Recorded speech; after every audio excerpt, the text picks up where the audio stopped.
So you want the animal in the growth stage to be able to eat a lot of food. で、そこでやっぱ獺祭の酒粕をそのまま餌に混ぜたりとかする人もいるんですけど、それはあんまり食べないです。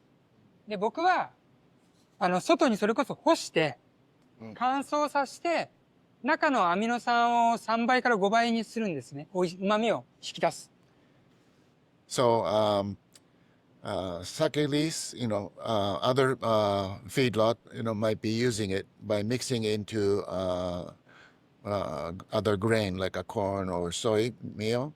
But at his place, that he believes in drying the sake mash on a open air and making a solid first and giving it in a straight form.